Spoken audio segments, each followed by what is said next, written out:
പ്രശാന്തേട്ടാ നമസ്കാരം. നമസ്കാരം. കാര്യങ്ങളൊക്കെ അറിഞ്ഞല്ലോ. എന്ത് കാര്യം? സന്ദീപ് വാര്യര് പോയി. നമ്മൾ മെനഞ്ഞാന്ന് പറഞ്ഞില്ലേ പോകുന്നു. സന്ദീപ് വാര്യര് പോയി. വല്ലാത്തൊരു വിഷമം ഉണ്ടോ? ഇല്ല, സന്ദീപ് വാര്യരിനെ പോക്കിയതാ. ഭയങ്കര പക്ഷേ ഒരു സർജിക്കൽ സ്ട്രൈക്ക് കഴിഞ്ഞായിരുന്നല്ലേ കോൺഗ്രസിന്റെ? എന്തോ സർജിക്കൽ സ്ട്രൈക്ക്? നിങ്ങളൊക്കെ ഇതാ എനിക്ക് ധനുഷിനോടുള്ള ഒരു അഭിപ്രായം. എന്തോ ഇന്നലെ ഈ പ്രതിപക്ഷ നേതാവ് ബഹുമാന്യനായ VDS സതീശൻ പറയുന്നിട്ട് ഞാനും KPCC പ്രസിഡന്റും മറ്റേ MP ഉണ്ടല്ലോ, എന്തോ അല്ലല്ല VK ശ്രീകണ്ഠൻ അല്ല, വേറെ ക്രിസ്ത്യൻ MP ഉണ്ടല്ലോ നമ്മുടെ എവിടെയുള്ളതാ, തൃശ്ശൂർ, നമ്മുടെ എറണാകുളത്തിനടുത്തുള്ള നിയോജകമണ്ഡലത്തിൽ തന്നെയുള്ള ബെന്നി ബെഹനാൻ. ബെന്നി ബെഹനാനോട് വളരെ നിങ്ങൾ ശ്രദ്ധിച്ചായിരുന്നു, സന്ദീപ് വാര്യർ പിണങ്ങിപ്പോയി. BJP കായ്ക്ക് തൊട്ടില്ല. RSSന്റെ ഏതോ 2 നേതാക്കന്മാരോട് പോയി സംസാരിച്ചു. അവരുടെ സംസാരത്തിനകത്തുനിന്ന് ആ മറുപടിക്കകത്തുനിന്ന് അവർക്ക് അതൃപ്തി ഉണ്ടായി. മനസ്സിലാവുന്നുണ്ടോ? അതൃപ്തി ഉണ്ടായതിനു ശേഷം ഒരാൾ പോലും സംസാരിക്കാൻ അവിടെ പോയിട്ടില്ല. എന്തെങ്കിലും സ്റ്റഫ് ഉണ്ടായിരുന്നെങ്കിൽ ഇനി സുരേന്ദ്രനല്ല, അല്ലെങ്കിൽ നമ്മുടെ മുരളീധരനല്ല, ഇവരെല്ലാം പറയുന്ന അവരെല്ലാം കൂടെ ആവുന്നല്ല. അവരെല്ലാം വിചാരിച്ചാലും ഈ പാർട്ടിക്ക് ഈ ഘടകം മാത്രമല്ല, ദേശീയ ഘടകം ഉൾപ്പെടെയുള്ള ഘടകമുണ്ട്. അവർ വിളിച്ചു പറഞ്ഞു ദേശീയ ഘടകത്തിനെ മാറ്റി നിർത്താം. അല്ല, മാറ്റി കേരളത്തിൽ അതൊരു സർജിക്കൽ സ്ട്രൈക്ക് ആയിരുന്നു അംഗീകരിച്ചു തരണം. എന്തോ സർജിക്കൽ സ്ട്രൈക്ക്? കേരളത്തിൽ ഞാൻ പറയുന്നത് മൊത്തം ഒന്ന് കേക്ക്, അതിന് കേസ് നിങ്ങളുടെ സർജിക്കൽ സ്ട്രൈക്ക് അംഗീകരിക്കാം. ഞാൻ പറയുന്നത് പറഞ്ഞാല് വേണ്ടാന്ന് തീരുമാനിച്ച ഒരാൾ തന്നെയായിരുന്നു BJPക്ക് അകത്ത് സന്ദീപ് വാര്യർ. ഇത്ര പ്രധാനപ്പെട്ട ഒരു ഇലക്ഷൻ ആണെങ്കിൽ പോലും ഇനി ഇയാളെ വെച്ചോണ്ട് പാർട്ടി പോകുന്നില്ലെന്ന് തീരുമാനിച്ചതാ. ആ സാധനത്തിനെ CPIക്ക് വേണ്ടായിരുന്നു. CPM പറഞ്ഞില്ല അയാളുടെ ഐഡിയ. ആര് പറഞ്ഞു പോവാത്ത? നിങ്ങളാണ് ഇതൊക്കെ തീരുമാനിച്ചത്. CPI എന്ന് പറയുന്ന പാർട്ടി നിങ്ങളാണ് തീരുമാനിക്കുന്നത്. അയാൾ അവിടെ ചെന്നപ്പോൾ സംസാരിച്ച മണർകാട് സീറ്റ് വേണം. ആ സീറ്റ് കൊടുക്കാൻ പറ്റത്തില്ല. സംസാരം എങ്ങനെയാണല്ലോ, അല്ല പൊതുപ്രവർത്തനം അല്ലല്ലോ. എനിക്കിന്ന സീറ്റ് വേണം, അല്ലെങ്കിൽ രാജ്യസഭാ സീറ്റ് വേണം, ലോകസഭാ സീറ്റ് വേണം എന്നാണല്ലോ സംസാരിക്കുന്നത്. ആ സംസാരത്തിനകത്ത് CPIക്ക് ആ സീറ്റ് തന്നുകൊണ്ട് ഇയാൾ അഡ്ജസ്റ്റ് ചെയ്യാൻ പറ്റത്തില്ല. പിന്നെ CPMനകത്ത് എങ്ങനെ സംസാരിക്കുന്നത്? CPMനകത്ത് സരിനിപ്പം അവിടെ സ്ഥാനാർത്ഥിയാവാൻ താല്പര്യമുണ്ട്, സ്ഥാനാർത്ഥിയെ കൊടുക്കുന്നുള്ളൂ. CPMനകത്ത് അങ്ങനെ സീറ്റ് വെച്ച് ചർച്ച ചെയ്യുന്ന പാർട്ടിയൊന്നുമല്ല CPM. നിങ്ങളുടെ CPMനകത്ത് ഐഡിയോളജി അനുസരിച്ച് വരുന്നെങ്കിൽ വന്നോളൂ, അതിനുശേഷം തീരുമാനിക്കും. CPMനകത്ത് ഇയാൾ അങ്ങോട്ട് ചെന്നാരും ചർച്ചയ്ക്കൊന്നും പോയില്ലല്ലോ. ബാലൻ വെളിയിൽ നിന്ന് പരസ്യമായിട്ടാ പറഞ്ഞേ വേണമെങ്കിൽ ഞങ്ങളുടെ പാർട്ടിക്കകത്ത് വരാൻ. രഹസ്യമായിട്ട് ചർച്ചയ്ക്കൊന്നും പോയില്ലല്ലോ. കാരണം ഇതിനെ കൊണ്ട് വലിയ കാര്യമില്ലെന്നുള്ള കാര്യം അവർക്ക് മനസ്സിലായി. എന്തോ ചെയ്യാനാ? പാലക്കാട്ടൊരു സീറ്റിന് വേണ്ടിയല്ലേ ഇയാൾ കടിച്ചു. ഈ സന്ദീപ് വാര്യർ എന്ന് പറയുന്ന ആൾ ഇപ്പം പാർട്ടി വിട്ടത് എന്തിനാണ്? അദ്ദേഹത്തിന് പാലക്കാട് സീറ്റ് കിട്ടിയില്ല, രണ്ടാമത് സ്റ്റേജ് സീറ്റ് കിട്ടിയില്ല. രണ്ടും സീറ്റിന്റെ വിഷയമാണ്. ഇപ്പൊ ഈ മാങ്കൂട്ടത്തിനെ ജയിപ്പിക്കാൻ വേണ്ടി അദ്ദേഹം തയ്യാറാവും. മാങ്കൂട്ടത്തിൽ അവിടെ ജയിച്ചാൽ എങ്ങനെയാണ് പിന്നെ ഈ പാലക്കാട് സീറ്റ് കിട്ടാത്ത കാരണം കൊണ്ട് BJP പോലുള്ള വലിയ പ്രസ്ഥാനത്തിൽ നിന്ന് വെളിയിൽ പോകാൻ തയ്യാറായ ആൾ ആ സീറ്റിൽ മാങ്കൂട്ടത്തിൽ ജയിച്ചാൽ പിന്നെ എങ്ങനെ രാഷ്ട്രീയ ഭാവി ഉണ്ടാവുന്നത്? അല്ല, എൻ്റെ ഒരു സംശയമാണ്. ഈ കാരണം കൊണ്ടാണല്ലോ പുള്ളി BJP വിട്ടത്. വേറെ അടുത്ത ദിവസങ്ങളുള്ള കാരണമൊന്നുമില്ല. BJP വെറുപ്പുളവാക്കുന്ന പാർട്ടി ആയതുകൊണ്ടാണ് വിട്ടത്. വെറുപ്പുളവാക്കുന്ന പാർട്ടിയാണെന്ന് ഇതിനകത്ത് ചെന്ന് കഴിഞ്ഞപ്പോ ഇന്നലെ അദ്ദേഹത്തിന് മനസ്സിലായത്. മതേതരത്വം BJPക്ക് തൊട്ട് തീണ്ടിയിട്ടില്ല. നരേന്ദ്രമോദി രാജ്യത്തെ ജനങ്ങളെ ഭിന്നിപ്പിക്കുന്നു, അതുകൊണ്ടാണ് ഞാൻ പോയത്. അതൊക്കെ ആൾക്കാർ ഇന്നലെ തൊട്ട് ഒരു ദിവസത്തോടു കൂടി ഇതുവരെ ഉണ്ടാക്കിയെടുത്ത ഇമേജ് മൊത്തം പോയി. കഴിഞ്ഞ ദിവസം നമ്മൾ ടോക്ക് ചെയ്തതിന്റെ കീഴിൽ ഒരാൾ വന്നൊരു കമന്റ് ചെയ്ത് നിങ്ങൾ കണ്ടായിരുന്നു? കണ്ടില്ല? അദ്ദേഹം കമന്റ് ചെയ്തിരുന്നു, ഞാനൊന്നും പറയത്തില്ല സന്ദീപ് വാര്യർ, അദ്ദേഹത്തിൻ്റെ അച്ഛൻ എൻ്റെ ഫേസ്ബുക്ക് ഫ്രണ്ടാണ്. പുതിയ എൻ്റെ അടുത്ത് ഫേസ്ബുക്കിൽ കൂടെ അല്ലെങ്കിൽ മെസ്സഞ്ചറിൽ കൂടെ എനിക്ക് മെസ്സേജ്, എൻ്റെ മോന് കണ്ടകശനിയാണ്. കൃത്യമാണ്, എൻ്റെ മോന് കണ്ടകശനിയാണ്. ഇപ്പം എന്തോ പറഞ്ഞാലും മനസ്സിലാകത്തില്ല. വളരെ കൃത്യമായ നിരീക്ഷണം. ഞാൻ തമാശയായിട്ട് പറഞ്ഞ പറയല്ല. ഈ പാർട്ടിക്കകത്ത് നമ്മൾ ഈ പറയുമ്പം കോൺഗ്രസ് പാർട്ടിയും മാർക്സിസ്റ്റ് പാർട്ടിയും കേരളത്തിലെ എന്ന് പറഞ്ഞാൽ അവർക്ക് ഒരു സീറ്റിനകത്ത് 3 പേര് വെച്ചുണ്ട് ധനുഷ്യ. നമ്മൾ എത്ര പറഞ്ഞാലും അവരുടെ കുറെ കാലം കൊണ്ട് ഭരിച്ചുകൊണ്ടിരിക്കുന്ന പാർട്ടിയാണ്. BJP ദേശീയ തലത്തിൽ വലിയ പാർട്ടിയാണെങ്കിലും കേരളത്തിൽ വളർന്നു വരുന്നേ ഉള്ളൂ. 10ഓ 25ഓ അറിയപ്പെടുന്ന നേതാക്കന്മാരേ ഉള്ളൂ BJPയിൽ. നമ്മൾ ഈ പറയുമ്പോൾ വളർന്നു വരുന്ന പാർട്ടിയാണ്. അതിനകത്ത് അറിയപ്പെടുന്ന ഒരാളാ വാര്യരെ എത്ര മാറ്റി നിർത്താൻ വെക്കും? നാളെ കാലത്ത് എവിടെങ്കിലും ഒരു സീറ്റ് എത്ര ഒതുക്കിയാലൊക്കെ കൊടുത്തേക്കത്തുള്ളൂ. അയാൾ പറയുന്നത് സുരേന്ദ്രൻ ഒതുക്കും. സുരേന്ദ്രന് 1 കൊല്ലമേ ഉള്ളൂ സംസ്ഥാന പ്രസിഡന്റ് ആയിട്ട്. രാഷ്ട്രീയത്തിൽ എപ്പോഴും വെയിറ്റ് ചെയ്യണം, ധൃതി വെച്ചിട്ട് കാര്യമില്ല.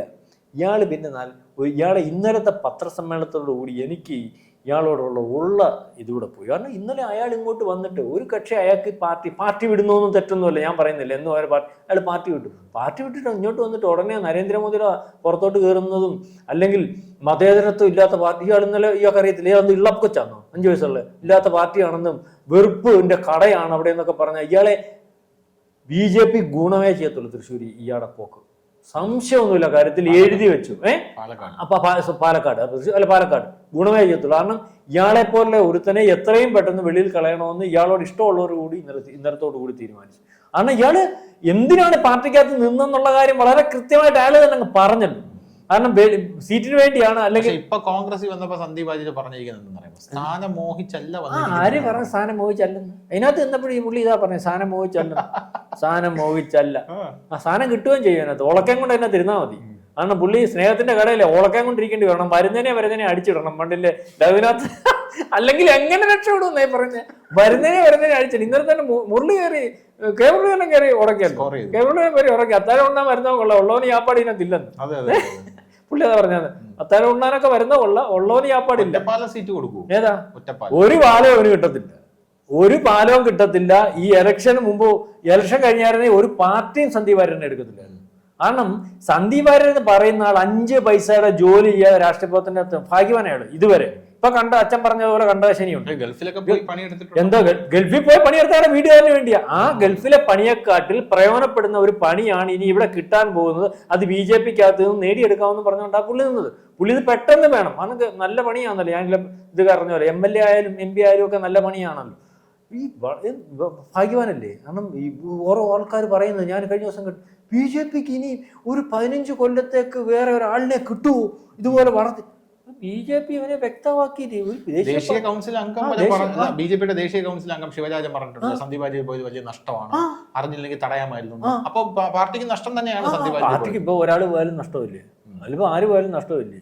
സന്ദീപ് വാര്യർ പോയതുകൊണ്ട് പാർട്ടിക്ക് നഷ്ടമൊന്നുമില്ല, സന്ദീപ് വാര്യർക്ക് നഷ്ടമാണ്. കാരണം ഇത്രയും ചെറിയ പ്രായത്തിൽ നമ്മൾ സന്ദീപ് വാര്യരെ ചർച്ച ചെയ്യാൻ കാര്യം എന്തോ?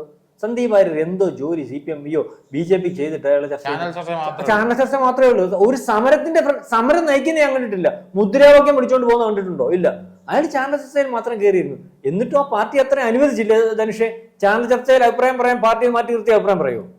അഭിപ്രായം പറയത്തൊന്നുമില്ല. അങ്ങനെ പുള്ളി ആൾക്കാരുടെ അയാളല്ലേ, രാഷ്ട്രീയക്കാരനല്ലേ? അയാൾ സീറ്റ് കൊടുക്കുന്ന സീറ്റ് പരിഗണിച്ചില്ലേ ഈ പ്രാവശ്യം? സന്ദീപ് വാര്യരുടെ സീറ്റും കൂടെ ഈ പറയുന്ന പാലക്കാട് പരിഗണിച്ചില്ലേ? അപ്പൊ അയാൾ പരിഗണനയിലായല്ലോ. അയാൾക്ക് എന്താ വെയിറ്റ് ചെയ്താലും അയാൾ ഈ വെയിറ്റ് ഈ നിർണായക ഘട്ടത്തിൽ ഇപ്പം ഞാൻ എന്തോ പറഞ്ഞാലും എന്തൊക്കെ കുഴപ്പമുണ്ടായാലും സ്വേച്ഛ എന്ന് പറഞ്ഞാലും ഇപ്പൊ നിൽക്കുന്ന കൃഷ്ണകുമാറിനോട് അത്രയും വരുമോ സന്ദീപ് വാര്യർ? നിങ്ങൾ എന്താ പറയാത്തെ? ഈ BJP ഇല്ലാത്ത സമയത്ത് പാലക്കാട് ഈ പാർട്ടി ഉണ്ടാക്കിയ ആളാണ്, BJP ഉണ്ടാക്കിയ ആളാണ്. കാരണം അയാൾ ഇപ്പൊ വെല്ലുവിളിക്കുന്നുണ്ടല്ലോ, എന്റെ വാർഡില് അല്ലെങ്കിൽ എന്നെ തോപ്പിക്കാവോ, ഇത്ര വോട്ടിൽ കുറവ് വരുത്താം. അപ്പൊ ആ രീതി വെല്ലുവിളിക്കാൻ സന്ദീപ് വാര്യർ കഴിയുമോ? ഏതെങ്കിലും വാർഡ് വെല്ലുവിളിക്കാൻ സന്ദീപ് വാര്യർ കഴിയുമോ? ഏതെങ്കിലും സ്വന്തമായിട്ട് ഇന്നടത്ത് ഞാൻ നിന്നാൽ ജയിക്കുമെന്ന് പറയാൻ പറ്റുന്ന ഒരു നിയോജകമണ്ഡലം അയാൾക്കുണ്ടോ? അല്ലെങ്കിൽ ഇന്നെ കൊണ്ടുകയറാൻ പറ്റുന്ന ഒരു നിയമമുണ്ടോ? ഒന്നും അയാൾക്കില്ലല്ലോ.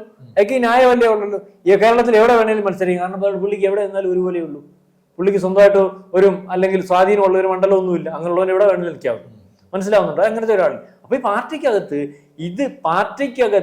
ഞാൻ പല പാർട്ടി പ്രവർത്തകരെയും കണ്ടിട്ടുണ്ടല്ലേ. പാർട്ടിക്കകത്ത് പ്രവർത്തിക്കുന്ന ഒരു പ്രാവശ്യം നമ്മുടെ പ്രതിപക്ഷ നേതാവിനോട് ചോദിച്ചപ്പോൾ എനിക്ക് മുഖ്യമന്ത്രി ആവാനും മന്ത്രിയും ആവാനും ഒക്കെ ആഗ്രഹമുണ്ട്. രാഷ്ട്രീയക്കാരന്റെ ആഗ്രഹം പുള്ളി സത്യസന്ധമായിട്ട് പറഞ്ഞു. ശരിയാ, പാർട്ടിക്കകത്ത് പ്രവർത്തിച്ചു പോയി അങ്ങനെയൊക്കെ ആഗ്രഹം വരുമായിരിക്കും. പക്ഷെ ഇതിനുവേണ്ടി മാത്രം പാർട്ടിക്കകത്ത് വന്നവനും ഇതിനുവേണ്ടി മാത്രം രാഷ്ട്രീയ പ്രവർത്തനം നടത്തിയവനും ഏത് അച്ഛനെയും എന്ത് കാര്യത്തിനും അല്ലെങ്കിൽ ആളിനെ അച്ഛനെ ആരെ കയറി അച്ഛാന്ന് വിളിക്കാനും ഒക്കെ ഉള്ളൊരു തൻ്റെടവും ഉറപ്പും ഒക്കെ ഉള്ള ഒരു നേതാവാണെന്ന് ഇന്നലെ ഒറ്റ ദിവസം കൊണ്ട് മനസ്സിലായി.